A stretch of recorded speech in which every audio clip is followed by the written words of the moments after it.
mina sheytaani rajim bismillahi rahmaani rahim waa Yoof ñi ñuy seetaan ñoo ngi dellu si waat di leen ziyaarawaat ñëwaat nañ di waxtaanaat tax yéen si permission regroupement des anciens footballeurs du RAFI bi yoon ñëw nañ di wax si li nga xamante ne ni mooy deuxième édition tournoi vétéran yi te yàlla dogal ñu commencé woon que le 28 septembre 2018 ba yàlla dogal mu jeex championnat bi nag ba mu jeexee yàlla dogal na Ngor mooy ki nga xamante ne nii moo ko jël muy tournoi bi ba mu jeexee ñu def suñuy coupe quart de finale demi-finale finale yàlla dogal na finale bi diggante Ngor la ak Laayeen mooy deuxième édition bi ñu war ko football incha allahu rabbi dimanche le 9 décembre terrain de Ngagne à partir de 15h30 lañ bëgg incha allahu rabbi joxe coup d'envoi bi au plus tard 16h ndax li tax mooy timis gi dafay gaaw a dugg si jamono yi nga xamante ne moom lañ toll nii. loolu yëpp nag di dellu siwaat si ni nga xamante ne noonu lañ ko waxee woon rek si footballu Yoff encore une fois dajalewaat ñi nga xamante ne ñoo fi nekkoon pour lan pour jaay li nga xamante ne ni mooy footballu Yoff bi yàlla dogal na ren tournoi vétéran bi dafa am loo xamante ni daf si yokk ndax yematul rek Yoff ndax yàlla dogal na ren Ngor dugg Wakaam dugg ñu tuddee ko tournoi tànk comme ni nga xamante ne noonu la ñu ko xamee yàlla dimbali nañu ñu def ko si jàmm ak si salaam di féliciter ki nga xamante ne nii moo jël championnat bi muy Ngor di féliciter encore Ngor mi dem final coupe ak Laayeen di encourager yeneen équipe yi nga xamante ne nii ñoo si nekkoon ngir déwén ñu préparé waat gën a taxawaat yàlla dogal na ren di deuxième édition bi incha allah bëgg nañ réussite ba nga xamante ne ni première édition bi amoon na ko bu ren bi daaxaw ko si anam yépp si xumbeel si spectacle si génn suñuy kër ñëw assister lii tax loolu mooy ñu bëri noonu Yoof bëgg seetaan di terrain dem terrain di assister match yi yàlla dogal na mënuñu ko am ndax nawetaan yi ñu ngi koy fubalee Dakar ñu bari amuñu jotu génn dem assister di seetaan match yi bu dul loolu tamit violence bi xaw na bari indiscipline bi xaw na bari yàlla dogal na ñun vétérans yi ñu indi leen plateau boo xamante ne nii ñi fi nekk nga xamante ne nii yàlla dogal na football rek la ñuy dund am nañ occasion dimanche la ñu tëggoon daaw ñu amaat occasion ñëw fekk ke ren te mu nekk loo xamante ne nii sax day dàq bu daaw bi ndax daaw macha allah terrain bi feesoon na del autorités yi génn kilifa dëkk yi génn mu nekk fête boo xamante ni wax dëgg yàlla ba fi ñu toll nii ñi ñaa ngi koy fàttal mais incha allah ren dañu bëgg mu gën a jëm kanam ñaan nañu yàlla édition bu ñëw dàq ba weesu si biir noonu dëkk ñoo ngi si invité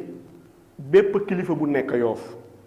moo xam borom dombu tànk nga saltige yi jaraaf yi njàmbur yi sëriñ si ñépp ñoo ngi leen si invité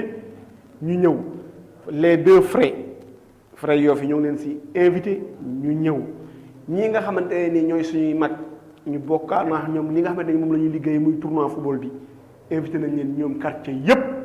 nañu génn encore une fois uy si seen rakk yi nga xamante ne nii lii ñu def nii ñoom lañu ko defal ngir footballu Yoof ñi ñi mën ko dégg fu kawe tournoi bi nag yàlla dogal na commencé nañ ko daaw incha allahu rabbi si kàttanul yàlla chaque année dina am comme li nga xamante ne noonu lañu ko programmé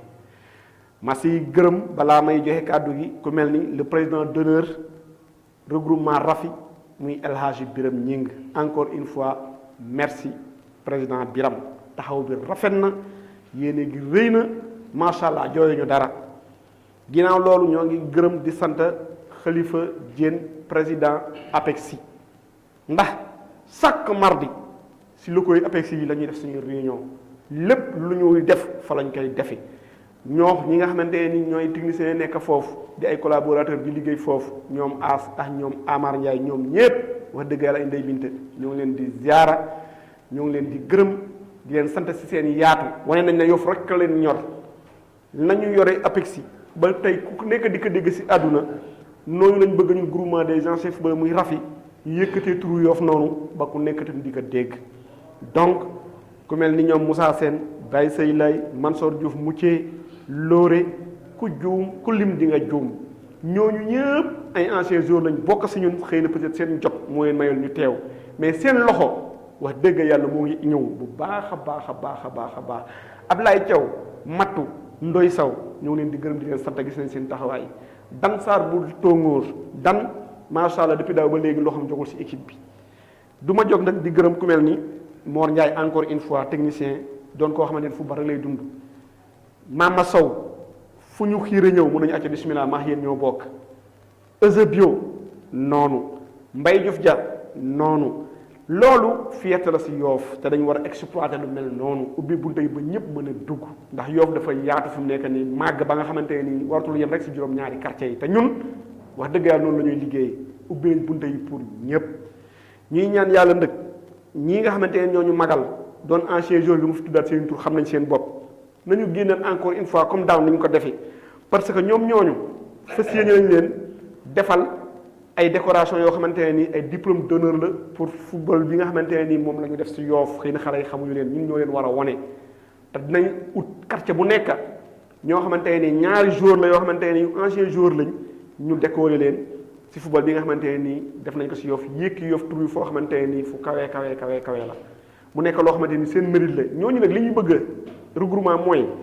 jour bi nga xamante ni mooy jour final bi ñuy am diplôme yooyu ñëpp te yàlla def ñoom ñu am jot dara tënku leen bëgg nañ génn ñëw la nga xamante ni moom la ñu leen war a jox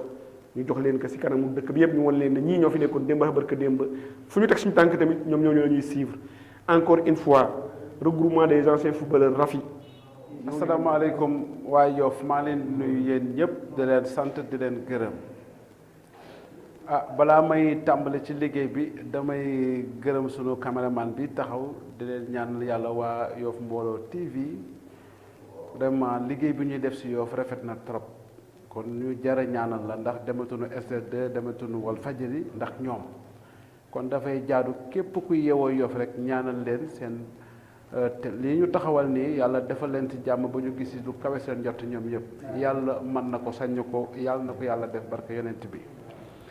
gannaaw loolu plateau bi ku ko xool xam ne Yoff kese moo leen ñor te yëfi Yoff la ñu yore kon li ma siy jëkk a wax ci waa Yoff mooy bu ñu tàyyee di seetaan bu ñu zappee seen télé yi ba gis lu mel nii war leen a mën a toog déglu bañ leen a jëppit ndax ku leen déglu wax fa dëgg yàlla di nga leen jàppale si lu ne xam ne yorunu yëfi koñ yorunu yëfi kàtt yëfi Yoff la ñu yor kon jaadu na ñu leen di déglu ci wax yi fi jaar yëpp xam ni lépp njariñal Yoff la kon waa Yoff ñu leen di nuyu di leen sant ci loolu di leen masawu coono it ci li nga xamante ni mooy tournoi bi ñu jógee ku ne xam na ni chaque samedi ak dimanche daana daje terrain Tongoor wala terrain Ndenaat wala terrain Ndëngaañ amaana ba ñàkkul ni daanaan am ay yàq-yàq yu daan def mais lépp rek mbiri Yoff la woon kon ñu ngi jéggalu ñëpp ci loolu xam ne defuñu ko lu dul rek tey jeexatal bi mooy tey ci la ñu nekk mooy le 9 décembre ñu war ko def si muy final bi ci terrain Ndëngaañ kon wax fa dëgg yàlla ñu ngi oote képp ku yeewoo Yoff mag ak ndaw góor ak jigéen ñu ngi la ciy woo ci bés boobu xam ni yëfi Yoff la kon jaadu na képp ku fi yeewoo rek war a mën a sol sa dàll la ñëw fa teewee xool li nga xamante ni wax fa dëgg yàlla moo fa war a mën a am loolu rafet lay nekk ci ñun ñëpp kon daal loolu mooy li nga xamante ni woon tey naa toog fa seen yëkkati sama kaddu ci man mi xam te ne tey maa fa toogal waa Tongoor nekkal fi Yoff it mu am solo lool ñu ngi leen di woo xam ne saa su ne samedi wala dimanche ñu may gis ci terrain Ndinaar wala terrain Tongoor may tracé di xëcc lépp Yoff moo ko waral ndax man Yoff moo ma yor moo ma ñor fi laa dëkk juddoo fi màgg fi yaroo fi kon lépp lu Yoff di woote saa su ne man naa nga ca biir kon si tëralin ak doxalin daal ñu ngi sàkku ci képp koo xamante ne tey bëgg nga lu baax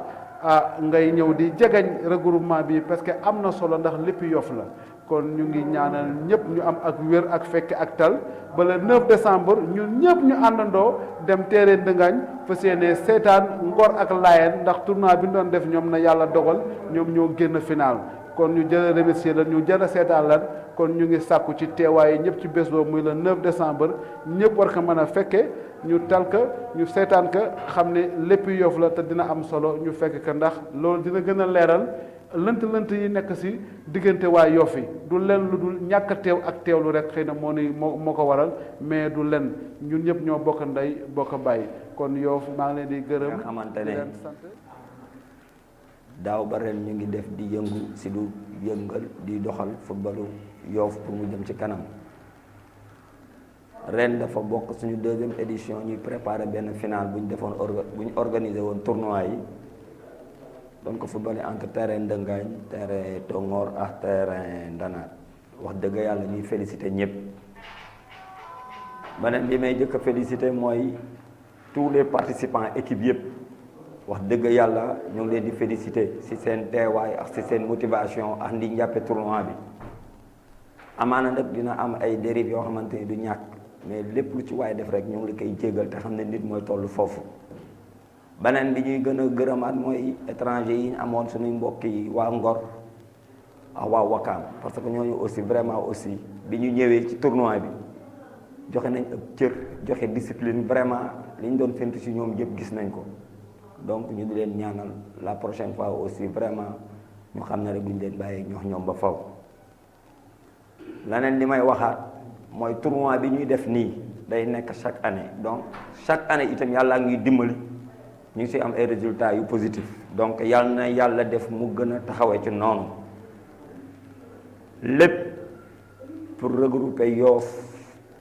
Ngor ak Wakaam da xam ne ñun ñëpp ay mbokk lañ te football moo am doole jooju wax dëgg yàlla kantan googu yàlla nañ ci yàlla gën a jàppale beneen bi tournoi bi ñu koy wax dañ def tournoi du maire bi moom lañ am mën nañu fi def dara sans moom encore une fois moo xam ne tournoi bi ak tournoi am la tant que ñu ngi koy def maire bi fi ne moo ko moom donc loolu ñu ngi koy fàttali toujours la mairie te ñun nag vraiment amuñu kenn ku dul ñoom beneen bi ñuy waxaat mooy APEX yi si biir wax ñooñu aussi vraiment mënuñu leen fay mais boo ko seetee ba seet que ñun ñaar yooyu lañ am parce que ñun ñoo moom mairie bi ñoo moom APEX loolu tax vraiment tournoi bi ñoom ñoo ngi koy nànk toujours donc si biir final bi nag ñuy oo Yoff gépp parce que li yàlla def mooy Ngor moo final ak Layeen vraiment mérité na finalam bi Ngor aussi vraiment mérité nañ ko aussi donc ñuy ñaan ñoom ñëpp en population ñuy ñëw en masse parce que lépp pour gën a taaral bés bi parce que amuñu dara lu dul nu ne neen yaa Yoff daaw final bi macha allah waa Ndinaat andi woon nañ seen i supporters waa Mbengeen andi seen i supporters wax dëgg yàlla neexoon na lool te yaakaar naa ne bii bu waa Ngor gi mobilisé ñëw waa Layeen mobilisé ñëw yaakaar naa ne mën na dàq bi passé te ñoom la ñuy ñaan donc ñuy gën a feddali kóllëre ak nit ñi xam ne li ñuy def nii suñu seen yëf la parce que ñun doomi Yoff ñoo jóg rek bunt bi masul tëju si regroupement bi slogan bi ñu am sax mooy amul siis couche yëpp ñu ngi fi am na góor am na ay mag am na ay jigéen te toujours ñu ngi oote nit ñi pour ñu ñëw gën a jàppaat ci regroupement bi parce que lépp lu jëmal football Yoff moo tax ñuy taxaw donc ci tànk yooyu nag la ñuy oote guddi ak bëccëg di ñaan ñëpp nekk en masse baalunte ak te xam ne àdduna ala kulli alim am na loo xamante ne bu ko yàlla di nama def il faut am si ñu mu jox football Yoff bi ñuy oote ne si ñëpp ñëw jàpp ne ñun ñëpp ñu tuutal suñu bopp ñu maase ñun ñëpp ñu nekk moroom bu soobee yàlla bu ñu tiiree lépp yàlla dinañu si. maa ngi nuyu ñëpp ku si nekk si turam ak santam di wax si kàddu Rafi may wax ni dama ñëw pour oote parce que yaakaar naa li ñu war a wax yëpp sama grand yi wax nañ ko certes dafa am foo xam ne rek fu laa bëggoon a appuyer muy que ni tournoi bi ëllu wax na ni mu déroulé lépp ñëpp xam nañ ne maire bi leen ka kii championnat bi muy El Hadj Birame ñu ngi xaar waa maire ñu ñëw feesal terrain bi indiwaale seeni trophée comme ni ñu ko fi defee woon daaw boo man nag maa ngi oo waa Ndenaat yaakaar naa ne kàddu Ndenaat bu fi faayee nekkoon du ma wax wala ngoy mais yàlla def na man maa fi ni daaw feesaloon nañ terrain bi mais dama bëgg ren ñu ñëw gën ko feesal pour gars yi bañ a sànni xeer loolu daal laa amoon pour wax ka te oo waa Ndenaat ñëpp muy mag ndaw góor ak jigéen ñu ñëw seetaan sa final bi le 9 parce que comme ni ñu ko waxee si petite catégorie bi dina am ay surprise dina doon final bu ala daw me bu neex parce que ñun toujours loolu la ñuy def rénover rek dañ bëgg toujours lu ñu def benn ëllëg ñu def ñaar ñu ngi ñaan yàlla may ñu fekke ak tal ba ñu dugg si final bi yaakaar naa daal mooy dàq bu daaw bi waaw incha allahu rabbi loolu rek laa amoon pour wax te bu andi naat bu leen démérité yéen ñëpp ñëw leen. waaleykum mbokki Yoff ñu ngi leen di nuyu di leen sant ku ci ne ci turam ak santam di leen invité ci li nga xam ne mooy suñu finalu tournoi vétéran bi nga xam ne moom lañ doon organiser muy doon le 9 décembre ci diggante waa Ngor yu ñu invité woon ci tournoi bi ak waa Layeen ñi nga xam ne ñoom mérité nañ pratiquement final bi ñu final ñoom ñaari équipe yëpp ndaxte waa Ngor yi ñoo jël championnat bi ñooy premier waa Layeen yi ci championnat bi ñoo jël deuxième donc ñu yàlla dogal ñu jouer coupe bi itam ñoom ñaar ñu dajewaat final kon ñoom ñaari équipe yooyu am nañu mérite pratiquement buñ ne ñoom ñooy meilleur tournoi bi kenn du ko teggi parce que comme ci championnat bi kii moo jël paie kii jël deux ñu ñëwaat joué waat coupe ñu dajewaat final kon ñooñu ñooy meilleur équipe bi tournoi bi ñu leen ci invité nag muy doon dimanche le 9 di deuxième édition ñu bëgg mu dàqal ñu édition bi nga xam ne bi mooy woon daaw ci diggante Ndenaat final bi woon daaw ci diggante Ndenaat ak Mbengeen mu neexoon torop Yoff gépp teewe mag ak ndaw góor ak jigéen ñëpp teewe woon ko donc ren itam biñ ko organisé yàlla dogal comme ni ma ko waxee ci biir wax rek léegi nii mooy waa Layeen final ka ak waa Ngor donc ñu bëgg Yoff gépp teewe waat ka ñu ngi ciy invité ñëpp bàyyiwuñu góor bàyyiwuñu jigéen bàyyiwuñu mag bàyyiwuñu ndaw ñu ngi ciy oo Yoff gépp pour ñu ñëw teewe ko message boobu laa ne woon naa ko jàllale ci préparation finale bi donc ñu ngi ciy invité Yoff gépp di leen nuyu di leen ziare di leen baalu ak di leen di sant di leen gërëm di ñaan yàlla li nga xamante ne moo leen fi dajale mu matala ko ci barke Seydina Muhammad sallallahu alayhi wa sallam ñëwaat nañu comme ni ñu ñëwee woon daaw rek ci waxtu wi pour lancer waat benn message boo xamante ne bii ñun ñëpp ñoo ci ànd rafetlu woon ko rafetluwaat ka te ñaan nañ yàlla aussi mu gën ko rafetlu ñu mën a wax ne dañ toll woon ci benn tournoi boo xamante ne bii lépp ci lancement wu suñu objectif rek la mooy fi nga xamante ne foofu lañ bëgg a yegg fi nga xamante ne moom lañ bëgg a jëmale football bi ici à Yoff ça ne veut pas dire que ne dañu beddi wala dañu sànni ñi nga xamante ne ñoom ñoo fi nekk di liggéeyal Yoff non ñun dañ bëgg rek lépp loo xamante ne Yoff moo ko moom rek dañ bëgg mu rafet dañ bëgg mu baax dañ bëgg mu jëm kanam dañ bëgg képp ku dëkk Yoff rek bëgg man ci jariñu man ci gis sa bopp kon nag loolu moo tax tey jii ñu dellu sawaat tey ñëwaat fii encore pour lancer waat benn message boo xamante ne bii day way wane ne ñii nekkate la ñu nekk woon daaw yàlla nga koy dogal ba heure bi ñu nekk nii tey waaw kon nag liñ ko mën a waxee mooy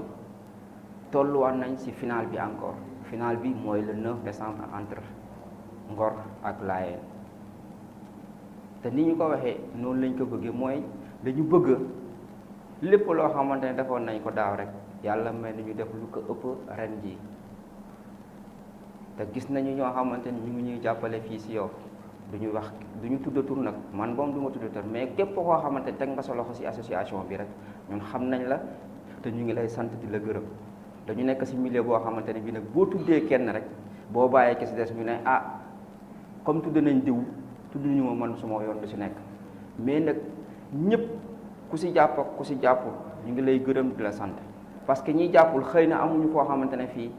dégg guñu message bi nga xamante ne ñun moom la ñuy lancé ñi nga xamante ne ñoom la ñu seeti ñu ñuy jàppale ñooñu xam nañ message bi nga xamante ne moom lañ leen tegal. bon nag dafa am loo xamante ne bii bés bu xësee ba taxaw comme ni ma ko waxee woon bés bu xësee ba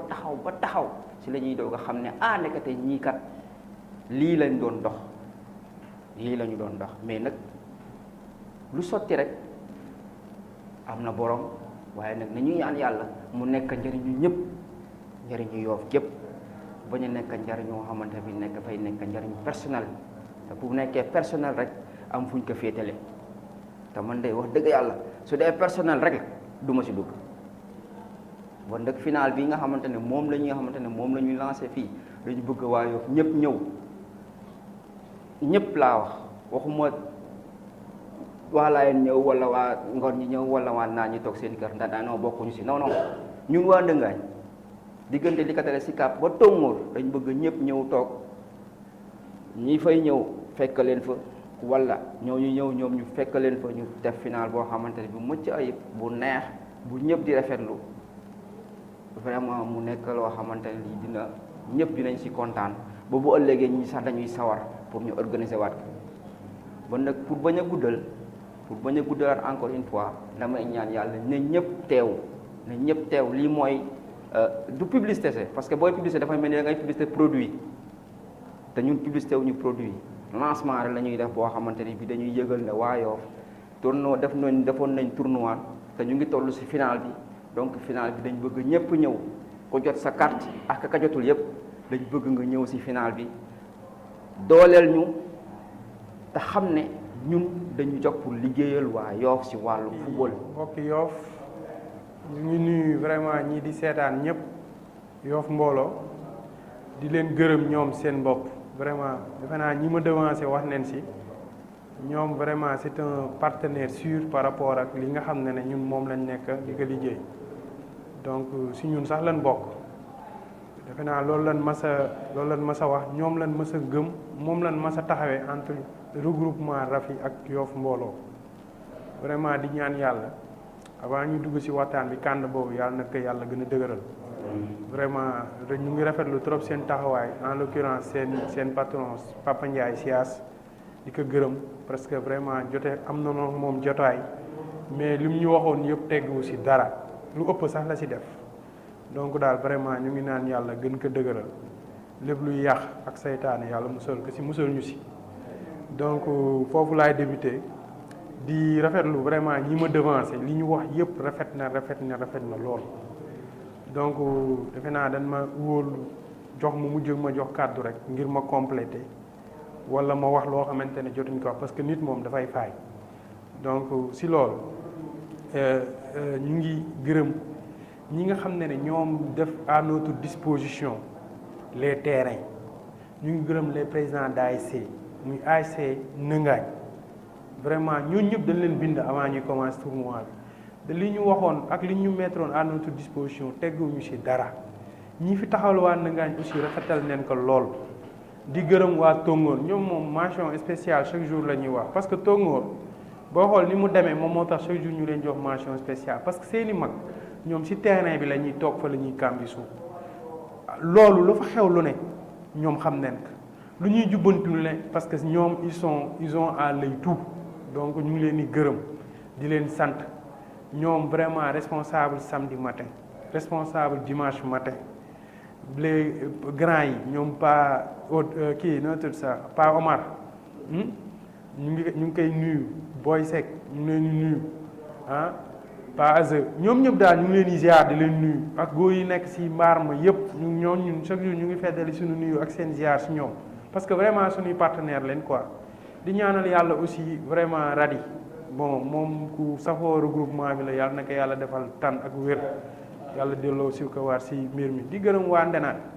vraiment Ndenaat aussi match yu bëri fa lañ ko joué ils ont mis à notre disposition terrain vraiment dañu assister par rapport ak yi nga xam ne moom lañ fay def mu rafet lool mu nekkoon vraiment des moments de communion yoo xamante ne si tournoi bi ñun dund nañ ko ak vraiment dëkk yi ñu wax nii yëpp de beneen dëkk bu amoon terrain mu disponible aussi xam nañ ne dinañ ñu ko mettre à notre disposition ba pare mu yomb mais ñooñu ñoom mention spéciale parce que taxaw neen ñu joxe neen terrain bi ba pare vraiment sans regret defe naa Alioune wax na ko sànq rek devancé ma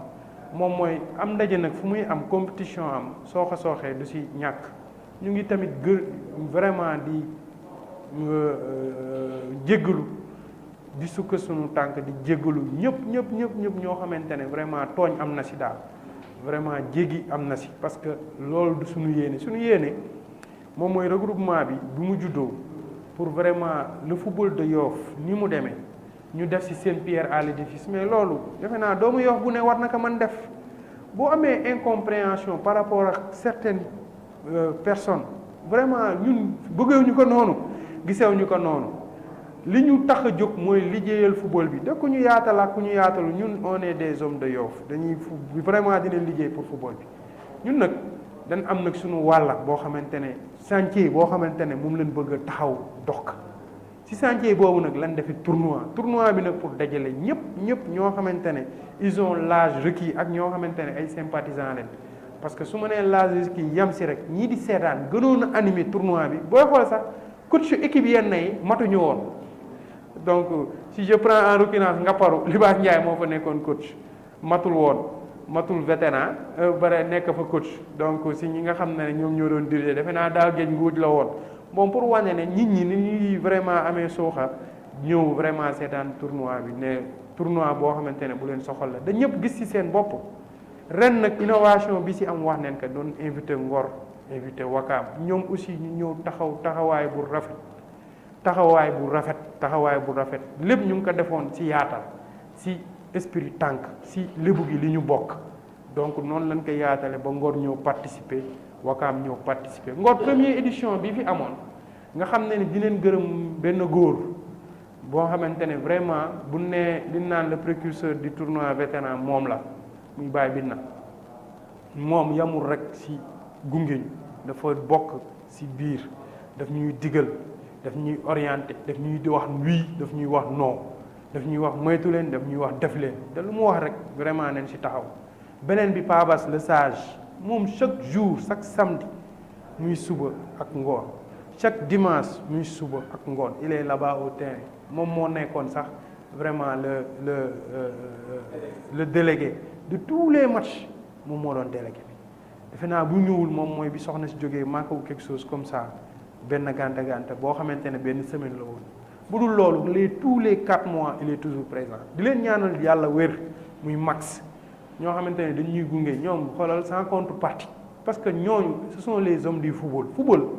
ku ko def sport ku ko def ku xam ni ñuy defee sport du noonu ku xam ni ñuy defee sport doo yëpp si dugg day am esprit de grandeur esprit de dépassement